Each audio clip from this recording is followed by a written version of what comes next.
बिहार में लगभग हर पेपर जो है वो लीक हो रहा होता है और एग्ज़ाम होने के पहले उसके आंसर की आ जाती है। आज भी कुछ ऐसा ही देखने को मिला।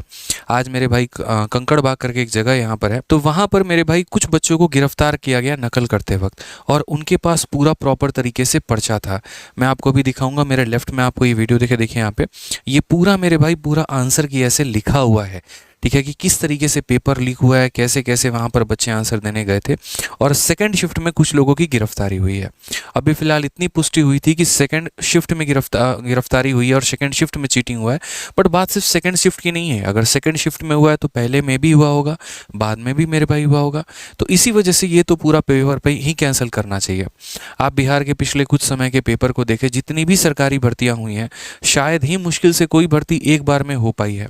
जैसे अगर मानिए बिहार एसएससी की अगर हम बात करते हैं, तो मुझे आज भी याद है कि 2014 में वो वैकेंसी आई थी जिसको खुद मैंने भरा था।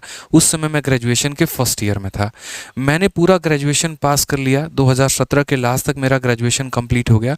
तब तक उस पेपर का कोई अता पता नहीं चला।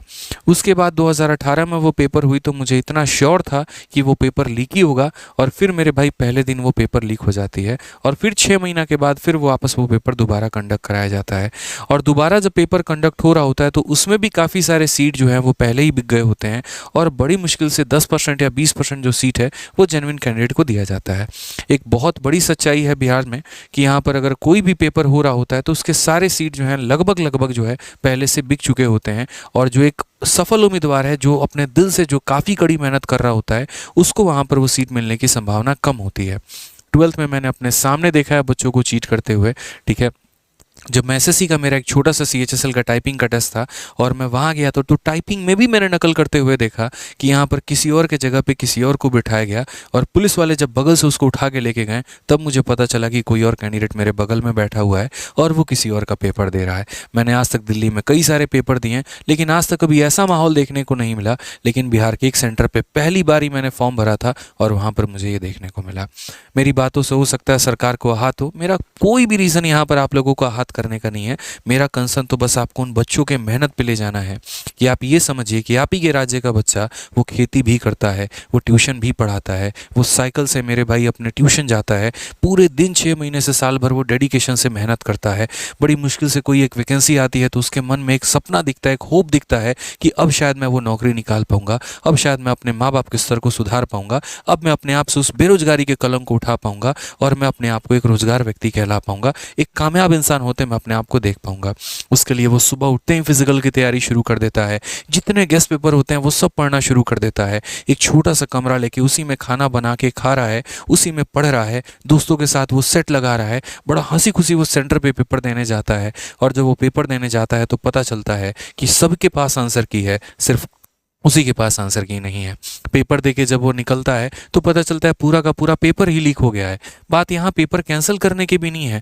आप एक बात को समझिए कि यहाँ पर एक पेपर देने जाते वक्त भी है ना, अगर 100 रुपये या 150 रुपये की ट्रेन की टिकट होती है ना, तो बच्चों के पास वो 100-150 रुपये भी नहीं होते कि वो ट्रेन की टिकट कटा के चाहे जनरल में लटकते किसी भी तरीके से ज़मीन पर बैठ के लेट के लोगों से रिक्वेस्ट करके कहीं पर वो सीट लेके जाते हैं अपना पेपर देने। उनका इतना समय बर्बाद होता है, उनका ऊर्जा बर्बाद होता है, उनका पूरा का पूरा पैसा बर्बाद होता है, और फिर अपने ही पेपर के लिए उनको वापस से एक धरना भी देना पड़ता है, लाठी खाने पड़ते हैं, गाली खाने पड़ते हैं पुलिस वालों के, घसीटा जाता है उनको सड़कों पे कि भैया फिर से पेपर हमारा करवा लो।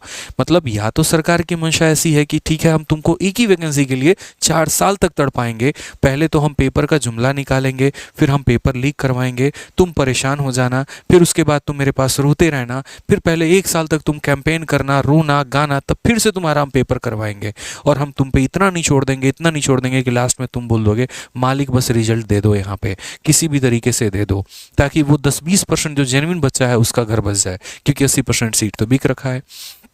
तो अगर यही स्तर रहा ना तो शायद नीतीश जी, मेरी आपसे बड़ी रिक्वेस्ट है, हम इस तरीके से तो आगे नहीं बढ़ पाएंगे। सरकार में रहना है बहुत अच्छी बात है, कभी आप बीजेपी के साथ रहते हैं, कभी आप जो है वो राजद के साथ आ जाते हैं। आप हर वक्त तो अपना फ़ायदा, राजनीतिक फ़ायदा देख रहे होते हैं, लेकिन उस राजनीतिक फ़ायदे से हट के उन बच्चों का भी फ़ायदा देखिए। ये युवा जो है आपके साथ हर वक्त रहा, 15 साल से आपको सरकार में बनाए रखा है इन्होंने, ठीक है, आपके हर एक चीज़ को इन्होंने सपोर्ट किया, बहुत प्यार दिया इन्होंने आपको, लेकिन आप क्या सही कर रहे हैं? क्या आपकी सरकार सही कर रही है इन बच्चों के साथ?